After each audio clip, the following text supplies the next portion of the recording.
pastor Anderson do Carmo foi morto na garagem da casa da família. Hoje, 5 filhos, além de uma neta, foram presos no Rio. Vem me ajudar! Ai, eu não matei você, nem! A mentora intelectual foi a minha mãe, Flordelis. Diz que é mentira! Diz que é mentira!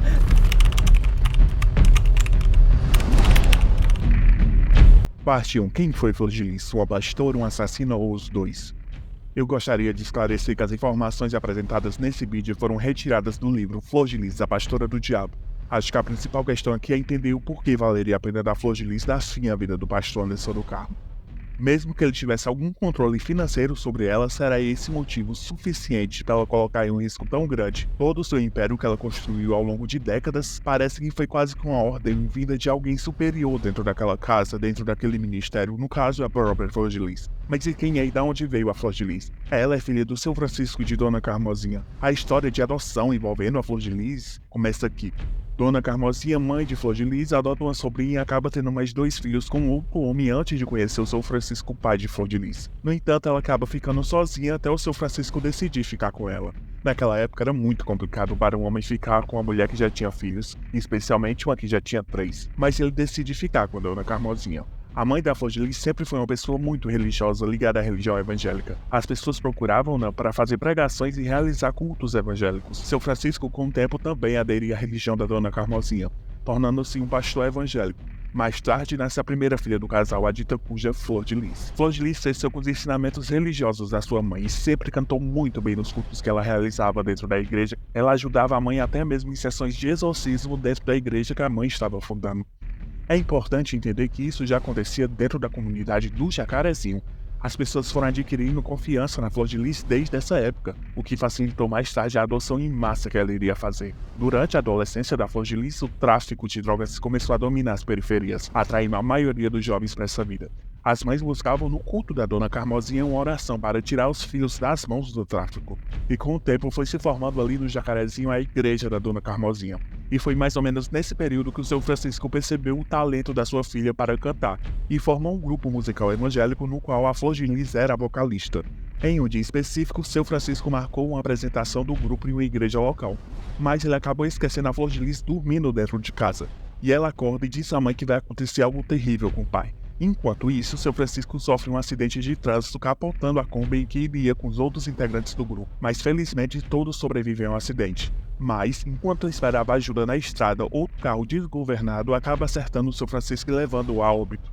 A partir desse dia, a Flordelis começa a usar a sua capacidade, seu dom premonitório dentro da igreja que a mãe estava fundando, o que se espalhou dentro da comunidade de uma forma que as pessoas faziam questão de tocá-la como se ela fosse uma espécie de santo ou alguma coisa divina. É importante lembrar que a Flordelis faz ou fazia parte da religião evangélica protestante, onde santos ou algo do tipo não existe. Mas a partir desse momento da morte do pai dela, ela cria a persona da Flordelis, alguém que sempre quer estar acima dos outros de uma maneira literalmente divina. Anos depois, aos 18 anos, Flordelis conhece o seu primeiro marido e acaba tendo 3 filhos com ele, mas ele acaba abandonando-a. E ela se vê sozinha e com 3 filhos, mas ainda assim ela tenta começar a ajudar os jovens do Jacarezinho. E é nesse momento que ela começa a, entre aspas, adotar meninos de 10 a 14 anos que eram usuários de drogas e muitas vezes viviam até na rua, sem ninguém para cuidar deles. Alguns que tinham pais achavam que era melhor eles estarem com ela do que estarem na rua. Mas a gente vai ver com o decorrer da história que era até melhor eles estarem na rua, viu? E é nesse período que a Flordelis adota o pastor Anderson do Carmo, que na época era filho dela. O Anderson foi um dos primeiros a ser adotado pela Flordelis. Ela adota ele quando ele tinha 14 anos, e aos 17 ele passa do papel de filho para pai. Com o tempo, a mãe do Anderson começa a se incomodar com ele morando em outra casa e chamando outra mulher de mãe.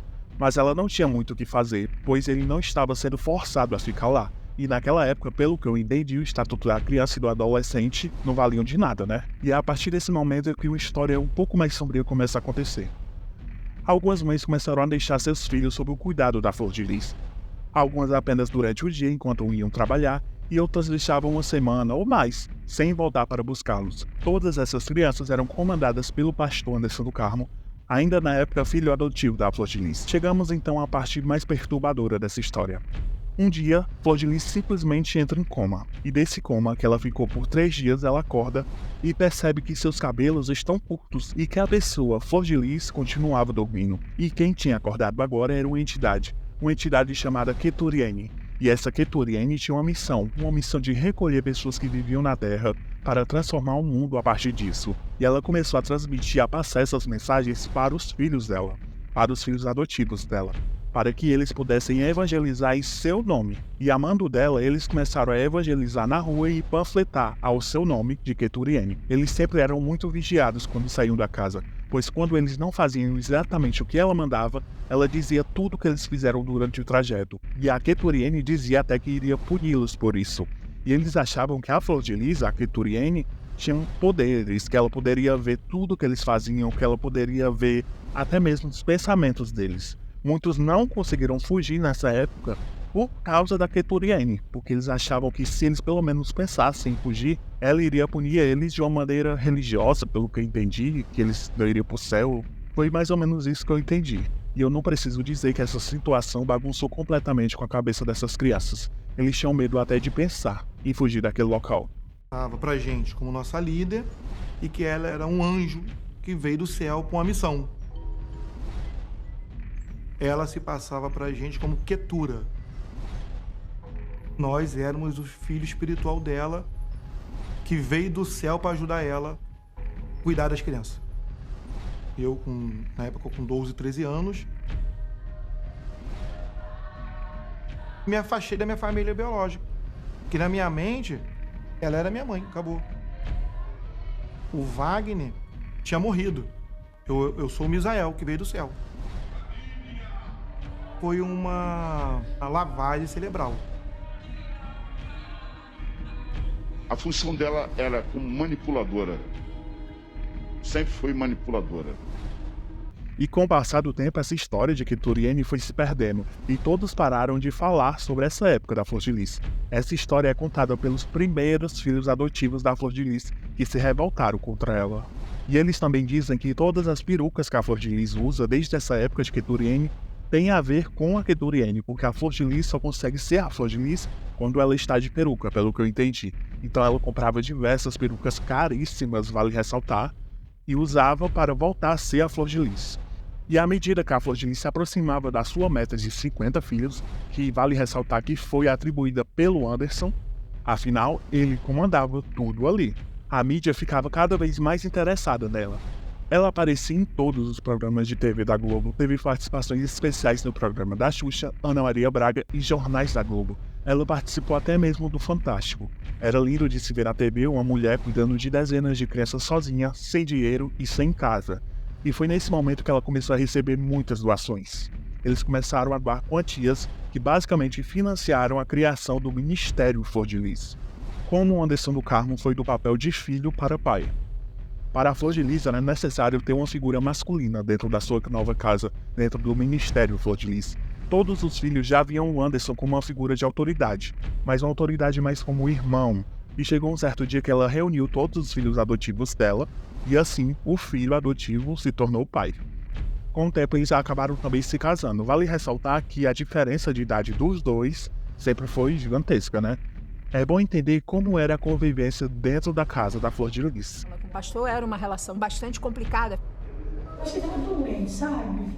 Eu quero que você mais que era doença, sabe? Eu não consigo sair do nome dele. A gente ia fazer agenda, cantava, ele me elogiava nas igrejas. Sabe? Ele me elogiava, falava, mulher que eu amo, mulher mais linda do mundo. Essa mulher é especial. E aí, quando chegava a noite, que trancava o quarto, aí do nada, ele falou, lembra o que você fez? Aí me judiava. Dentro do Ministério Flor de Lis, que era uma casa muito maior, nem todos passaram por essas situações, vale ressaltar. Mas a maioria relatava que tinha tudo isso dentro daquela casa. Diversos abusos. A convivência dentro da casa era basicamente um sistema de trocas. As crianças tinham que sair para evangelizar em nome da Flor de Lis e, em troca, eles continuavam vivendo lá dentro. E vivendo lá dentro, alguns tinham certos privilégios. Privilégios esses alcançados em troca de favores realizados à Flor de Lis e ao Anderson. Alguns relatos indicam que para dormir em uma cama, comer direitinho, ter 3 refeições ao dia, era necessário ter relações sexuais constantemente com a Flor de Lis, ou com o Anderson, ou com 2 ao mesmo tempo. Nossa verdade. A nossa verdade é isso. Meninas molestadas por um pastor, por um glorificado, por um homem, por um pai. Com o tempo, isso foi se intensificando, surgindo várias denúncias de abuso sexual por parte do Anderson e da Flor de Lis. Mas essas denúncias não iam pra frente, afinal, a Flor de Lis e o Anderson já tinham um poder aquisitivo muito grande. A administração financeira nunca foi muito o ponto forte da Flor de Lis. Ela nem mesmo administrava a sua própria conta bancária. Tudo era gerenciado pelo Anderson. No entanto, durante um show em Bruxelas, ela descobriu que estava sendo enganada por ele. Ele informou um valor X para o show, dando a ela uma porcentagem disso, sem que ela soubesse exatamente quanto era.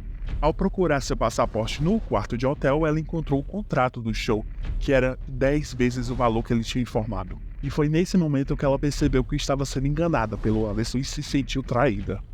Anderson gerenciava as finanças da igreja, da carreira artística da Flor de Lis, e quando ela se tornou candidata a deputada federal, foi um projeto do Anderson que fez ela ganhar as eleições. Olá, sou Flor de Lis, mãe de 55 filhos, muitos vieram aqui da Central do Brasil. Você conhece minha história, a minha luta. Com pouco mudei a vida de muitos. Como deputada federal, vou mudar muito mais. Vote 5593. Ela coincidiu sua posse com a do ex-presidente Jair Bolsonaro, pois foi a deputada mais votada do Rio de Janeiro e fazia parte da bancada evangélica.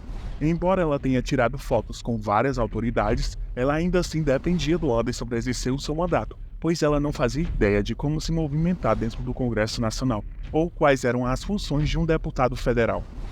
E foi em 2018, um pouco depois de ela ser eleita, que ela começou a tentar matar o pastor Anderson do Carmo, porque, segundo ela mesma, não seria aceitável uma pastora se separar do seu marido. E essa parecia ser a melhor solução, segundo ela própria. E ela pede a uma das suas filhas para envenenar o Anderson, colocando arsênico na água e nos alimentos que ele consumia. No entanto, o veneno não funciona e outras pessoas começam a passar mal ao consumir esses alimentos envenenados. O Anderson até mesmo vai para o hospital com suspeita de envenenamento, mas ele se recupera e acaba voltando para casa. Depois de tudo isso, ela muda o plano. E ela convence outra filha a convencer o irmão a matar o pastor, alegando que ela foi abusada por ele. A Simone, ela chegou um dia para mim na cozinha da igreja, aonde a gente era, lá no Mutondo. Ela virou e falou assim, a mãe me procurou e falou para mim, manda matar ele, apagar ele. A Flor de Lis. A Flor de Lis. Aí, isso ela me disse, a Simone. O pastor Anderson tá assediando alguém dentro da casa. Ela contava essas histórias, não só de assédio, questão financeira, ele tá me roubando, não tá sendo justo. Mãe, a senhora tem que separar então. Não posso separar, é um escândalo para a obra de Deus, a separação. Chegamos então ao dia 16 de junho de 2019, quando a Flor de Lis e o Anderson estão voltando de uma casa de swing. Sim, você ouviu certo. Uma pastora e um pastor estão voltando para a casa de uma casa de swing. E quando eles chegam em casa, ambos saem do carro e entram na casa. Porém, o Anderson acaba voltando ao carro e acaba sendo baleado, vindo a falecer alguns momentos depois. Dentro da casa, a Flor de Lis ouve os tiros e grita, mataram um Binho. Porém, vale ressaltar que na área em que a Flor de Lis morava, era bem perigoso e tinham diversos disparos de bala constantemente. Quando elas vieram crescendo, bom dia, com quem eu falo? A mãe chegou aqui agora, o marido dela tá aqui perto de mim. Eu vou andando por nada, eu ambulância também, por isso que socorro. Mas ele tá vivo? Ela tá respirando?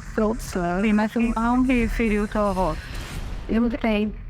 No começo, ela começa a alegar que aquilo foi uma tentativa de assalto. Porém, com o decorrer das investigações, o filho dela acaba confessando o assassinato. Ela começa a tentar subornar o depoimento do filho, dizendo que ele já iria preso e não ia mudar nada ela ser presa junto com ele. Porém, não funciona. Devido ao cargo de deputada federal, ela tem imunidade parlamentar. Mas ficou tão evidente que era ela que tinha sido a mandante do crime, que ela acaba sendo caçada. Ela perde seu mandato, é julgada e condenada a mais de 50 anos de prisão.